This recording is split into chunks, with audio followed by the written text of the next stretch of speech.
Ini menarik karena menurut gua jauh lebih gampang untuk memulai sekarang. Ya. Tapi juga jauh lebih susah memulai sekarang. Jarang ada orang zaman dulu ngomong ke kamera, bikin sketsa, taruh di online. Ada. Gue bukan orang otak, tapi nggak banyak. Ya. Jadi gue waktu itu pernah bikin video, judulnya Barat Lebih Dari Timur. Silakan, itu salah satu video terakhir dari Skinny 24. Ya. Dimana di video itu gue ngomong kayak, kenapa sih di Indonesia, orang Indonesia Timur selalu dianggap tanda kutip lebih rendah daripada Indonesia Barat.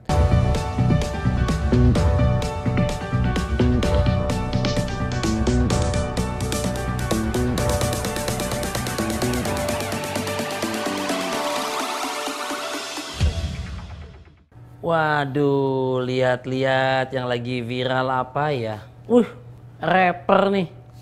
Hai, gini doang mau gue bisa.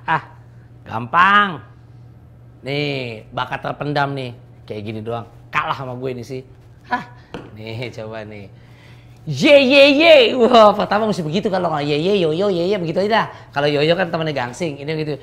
Ye lagu-lagunya begitu. JNE Express sudah tinggalkan paket yang lama, gunakan yang terbaru. JNE selalu di hatiku, JNE selalu pilihanku, terbaik JNE. Oh, gampang banget. Gila. Keren. Sama nih. Keren. Ampun. Halo, Andovi. Halo, selamat siang. Apa kabar? Siang, apa kabar? Silakan pulang. Silakan. Iya. Makasih. Duduk dong. Tapi itu video dari 2019.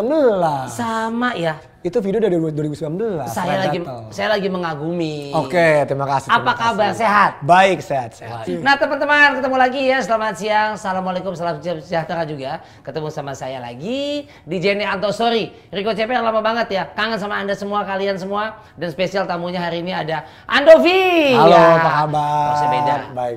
Ini Da Lopez. Betul. Di Indonesia sangat terkenal dengan nama lengkap Azevedo Andovi Reksa Adhikara Da Lopez, yes. SH. Ya. Wah, sarjana halal. Betul. Ini halal. Jarang banget SH gue dimasukin, di gue mengapresiasi JNE. Terima kasih banyak. Dimasukin ya? Terima kasih banyak. Itu susah bro. Ya, kita sekolah untuk sampai pendidikan minimal S1 gitu ya. Dan sebelum kita mulai sesi JNE Anto Story ya, saya mau ngasih info buat teman-teman semua ya. Bisa langsung tuh daftar menjadi member GLC dulu ya, yaitu JNE Loyalty Card. Dimana jika teman-teman JNE daftar menjadi member GLC, kalian akan langsung dapat bonus 10 poin senilai Rp250.000. Lumayan banget ya. Info detail atau lengkapnya Anda bisa kunjungi di halaman glc.jne.co.id. Nanti ada ya. Nah, sama Andovi. Nih gue kalau lihat Andovi itu kayak ngaca gitu. Kayak kembaran gue banget. Kita emang 11-12 kita emang. Yeah. Ya, 11-12. Kayaknya cuma beda setahun lah gitu ya. Nih, Anda bisa ceritain nggak tentang awal mula tertarik dengan dunia entertain dan kemudian menjadi seorang konten kreator. Gimana tuh, Mas? Ya, pertama terima kasih banyak udah diundang di sini ya, JNE Express, terima kasih banyak. Yes. Saya ceritanya panjang, tapi intinya gue ngomong gue lu nggak apa-apa ya? Nggak apa-apa cuy. Intinya pertama kali gue masuk itu di tahun 2011. Jadi itu 12 tahun yang lalu ya. Iya. Ketika gue kan sekarang 29 tahun, berarti gue mulai pas gue 17 tahun. Lu sih 29 tahun? Sekarang 29 tahun ya. Kelihatan kayak 28 loh. Emang. Muka ini apa? Ini banget ya, gitu banget. Jadi ketika gue umur 17 tahun itu sebenarnya tidak ada planning atau maksud untuk masuk di dunia entertainment. Oke. Jadi tahun 2011 itu kebetulan gue suka nyanyi. Sampai sekarang gue punya mimpi untuk menjadi penyanyi. Sampai sekarang nih. Yes. Walaupun realita menyatakan tidak.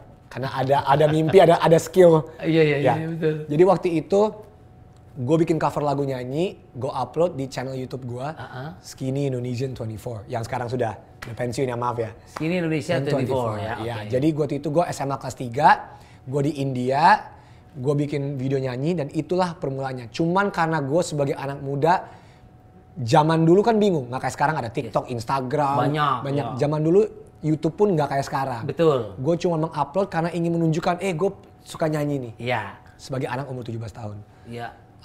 Little did I know, fast forward ini akan menjadi karir gue. Tapi untuk menjawab pertanyaannya, apakah gue tahu gue menjadi seorang content creator? Bahkan zaman dulu tidak ada pekerjaan yang namanya content creator tuh nggak ada. Gue bener-bener dari keinginan gue untuk menjadi seorang penyanyi. Jadi sebenarnya dimulai bener-bener tidak di planning, tidak Nggak ada direncanakan. niatan apapun. Tidak ada niatan sama sekali. Let it flow ya. Let it flow. Wih aja. gila, baru ketemu 2 menit Inggris gue lancar. Iya, Let it flow pokoknya masuk. No smoking here lah. Waduh, Iya, oke, siap. Oke ya, Iya, oke iya. ya, no smoking ya. Nah, kenapa memilih sebagai content creator dibandingkan dengan menggeluti yang sesuai dengan latar belakang pendidikan lu nih ya? Secara lu kan SH tadi, Betul. sarjana hukum, atau mungkin jadi pengacara, Iya. notaris, lebih apa? Lebih your passion atau? Jadi sangat menarik. Jadi ketika SMA kelas 3 gue balik ke Indonesia. Iya, iya. Dari India gue balik ke Indonesia, masuk UI. Ya. Ketika gue masuk UI, gue masuk di FAUI. Gue masuk itu karena sesimpel waktu itu mama nanya, Andovi itu kamu mau jadi apa? Yes. Di zaman itu gua belum tahu lah, anak muda kan. Nyokap waktu kerja ya? Mama sebagai PNS diplomat. Jadi waktu itu Kemenlu lah ya. Ya di Kemenlu. Deplu lah di ya. Deplu postingan terakhir mama di India. Di India. Jadi oke. mama tetap stay di India, aku balik untuk kuliah di UI. Di Indonesia ya. Ya. Waktu itu aku sama Kajo kakakku. Ya. Kajo juga masih semester 7. Ya. Kajo semester 7 di Fisika Nuklir UI. Nah, Aku diminta mau masuk apa? Kata mama, Andovi itu suka ngomong kan? Iya. Iya, yaudah jadi hukum aja gitu. hukum. Jadi benar-benar masuk hukum Oke. pun karena lu suka ngomong kan? Yaudahlah, coba aja masuk. Kenapa nggak jadi penyiar? Kan ngomong juga dulu. Mungkin pengacara kali ya. Waktu itu mungkin pengacara dan zaman dulu kan kakak saya juga dokter. Kakak Yes. saya FKUI. FKUI, Salemba. Ya salah Mbak, Iya. benar. Kajo Fisika UI. Jadi pressure sebagai anak bungsu. Masa lu nggak bisa Masa sih? lu nggak bisa. Iya. Jadi gue pressure ambil simak UI keterima. Ya. Itu pun seiring dengan perjalanannya waktu, Yes. aku tetap bikin video kan. Ya. Tiba-tiba video-video aku masih ingat video pertama yang aku bikin tuh 10 tips sukses masuk UI. Waduh. Yang itu tuh video yang aku bikin sebagai tugas OKK, tugas orientasi kampus masuk UI. 10 10 tips gitu sukses ya. masuk UI.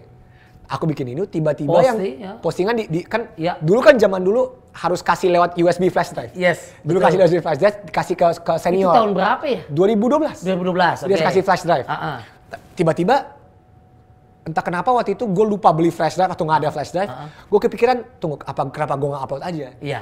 Upload aja tuh gue Upload bagi aja. lewat link. Yes. Tapi perlu dipahami ya, sekarang upload bagi link tuh sangat-sangat normal.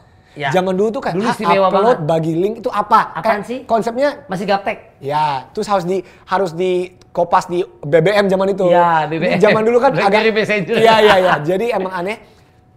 Dari video itu 10 tips sukses masuk UI. Tiba-tiba video itu banyak views. Di banyak views di zaman itu tuh 5.000 views. Itu udah pecah banget tuh. Di zaman itu Ya. dari 5.000 views yang nonton cuma anak-anak UI doang. Iya. 5.000 views. Tiba-tiba pas aku di ospek di FHUI, Yes. aku di ospek, aku bikin video modus. Oh dulu sih ya. Bikin video modus, tiba-tiba video itu meledak. Ini gue masih ingat. November 2012, September 2012. Iya. Nah meledak zaman itu tuh 50.000 views. Zaman itu tuh Zaman 50.000 itu, views tuh ya, kayak wow. ya. Dari situ aku bikin video modus, karena aku dikatain suka modus, padahal enggak juga.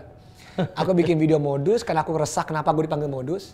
Aku bikin video sama Kajo waktu itu Iya. bantu syuting. Iya. Di situ orang-orang kayak tunggu, ini ada apa? Jarang ada orang zaman dulu ngomong ke kamera, bikin sketsa taruh di online. Ada. Gue Tapi nggak bukan banyak. orang otak, tapi nggak banyak. Iya. Dengan ngomong setengah Inggris kayak gue, karena gue ngomong juga setengah Inggris karena Iya. baru balik dari India, Iya. bikin sketsa. Terus kayak ini orang siapa nih? Bingung. Iya. Nah, waktu itu senior gue Radit Adika Iya, melihat Radit. videonya, coba dong mau diundang untuk ngobrol. Yes. Tadinya untuk nulis untuk Malam Minggu Miko waktu Iya. itu Malam Minggu Miko Iya. ada. Tahu-taunya long story short dari Malam Minggu Miko aku jadinya juga nulis dan serta Kajo sama Radit juga main Iya. sebagai pengganti Rian Adriandi di season 1. Iya. Intinya dari cerita ini adalah none of this was planned. Aku tetap menjalani FAUI, tetap Iya. jadi sarjana, Kuliah. Tapi kenapa gue pilih? Karena gue sadar, wow, passion gue ini bisa jadi jalan hidup bagi gue. Kenapa enggak? Tiba-tiba di semester 5 gue bayar uang kuliah sendiri. Jadi dari semester 5 ke atas gue udah bayar uang kuliah sendiri. Gue sadar, tunggu, ini bisa jadi Ladang gue, ya, ini bisa jadi income. sesuatu. Iya. Tapi zaman dulu gini, gue nggak akan buka zaman dulu dapat duit berapa. Iya. Tapi nggak kayak sekarang. Zaman dulu kan sama sekali. Iya. Oke, jadi tiba-tiba gue kaget ini bisa jadi ladang penghasilan. Setelah gue memberi pembuktian terhadap bapak almarhum papa dan mama, keluarga, this can be a career. Little did I know back in 2012, 2013, 2014, bahkan bukan jadi karir, ini menjadi industri. Yang lihat sekarang industri konten kreator, Iya. orang-orang yang bikin konten di online, Whatever. ini menjadi sesuatu. Dan lu tekunin itu akhirnya. Dan akhirnya gue tekunin itu terus. Nah, dukungan keluarga lo sendiri ketika tahu lo menggeluti dunia ini. Iya. Support papa mama gimana? Gini. Oke. Papa mama adalah orang dengan background sangat akademis. Orang edukasi pendidikan lah ya. Sangat pendidikan, Ya. sangat apa ini dunia ini? Artis entertain itu Betul. apa gitu. Nyokap mama tuh sangat suka budaya Indonesia, seni. Nyokap gue tuh suka, Yes. tapi mama diplomat, papa aktivis politik. Kakak paling tua dokter, sekarang dia dokter. Wow. Lulusan FKUI. Gue ibaratnya anak Terakhir seyogianya anak yang anak orang Asia lah, anak orang Indonesia. Kalau nggak jadi dokter, jadi lawyer, jadi insinyur, betul. jadi inilah jalan hidup yang bukan yang benar atau tepat, yang mereka ketahui selama ini. Yes. Mama sama papa zaman dulu tuh bingung banget gue ngapain. Jangankan dulu, zaman sekarang aja orang-orang bikin video di online, lu ngapain sih? Walaupun zaman sekarang jauh lebih diterima. Iya. Karena presiden punya YouTube, Udah anaknya ada. juga punya kayak. Sekarang kan siapa sih yang punya channel YouTube atau TikTok atau Instagram? Iya. Zaman dulu itu lu tuh ngapain? Yes. Zaman dulu tuh what are you doing? Sampai sekarang pun orang masih kayak lu ngapain sih dalam hidup lu? Sampai sekarang pun ya walaupun industrinya udah berkembang. Untungnya gue mempunyai orang tua. Mama itu selalu ngomong ke gue. Mama selalu ngomong, Andovi apapun yang kamu sama Kak Jo lakukan, whatever you do in life, asal yang lu lakukan adalah hal yang halal, tidak menyakiti orang lain, tidak merugikan orang lain, positif, terserah. Go ahead. Go ahead. Nyokap gue bukan stereotipe orang tua Asia atau Indonesia yang kayak, enggak lu ngapain sih? Lu jadi dokter? Ya, enggak. Nyokap gue asal yang lu lakukan itu halal. Kerja di bank. Betul. Asal yang lu lakukan adalah hal yang baik, tidak merugikan orang lain, memberi impact, terserah. Jadi gue sangat beruntung. Jadi gue tahu gue mempunyai privilege yang sangat besar karena gue tahu banyak orang yang tidak mempunyai orang tua yang kayak seperti itu yang membebaskan anaknya. Sangat open ya, terbuka. Betul. Ya, betul. Jadi itu. Papa pada waktu itu papa udah masa-masa sakit. Jadi input papa papa tidak mengikuti perkembangan gue. Ya, ya. Papa cuma tahu anaknya bikin video di online. Ya. Jadi itu sih. Jadi gue jujur orang tua gue sangat suportif. Ya. Setelah sepeninggal ayah, bagaimana lu nih ya melanjutkan perjuangan beliau aja? Salah satu contohnya adalah papa meninggal Juli 2019. Setelah itu gue sama Kak Jo udah membuat banyak video ngomongin soal NTT. Yes. Kita selalu vokal soal isu-isu di NTT. Ya. Kakak gue sudah membuat sekolah di Maumere. Karya nyata. Iya, sudah membangunkan sekolah bersama adalah bersama teman-teman membuat sekolah. Gua sebisa mungkin selalu meng-highlight bahwa orang Indonesia Timur yang stereotipenya begitu, enggak kok anak-anak Indonesia Timur tuh bisa sukses. Iya. Jadi gua selalu membawa itu, gua selalu bangga. Orang kan selalu bingung Dalopes itu nama apa? Dalopes itu orang Flores, orang Maumere. Iya. Banyak orang kira itu nama panggung. Yes. Tapi banyak orang nggak tahu sejarah Indonesia bahwa Indonesia Timur tuh dijajah Portugal dulu. Lama. Iya. Habis itu Belanda datang, habis itu whatever itu sejarah. Intinya gue sangat bangga walaupun gue tidak lahir di Maumere. Walaupun gue jatuhnya anak Jakarta. Gue tahu. Walaupun gue juga setengah Maumere kan. Gue lahir di Jakarta. Oke. Ibu Manado, papa Flores. Jadi walaupun orang tahu gue sama Kak Jo akan selalu mencoba untuk vokal terhadap isu-isu di NTT dan selalu meng-highlight. Jadi gue waktu itu pernah bikin video judulnya Barat Lebih Dari Timur.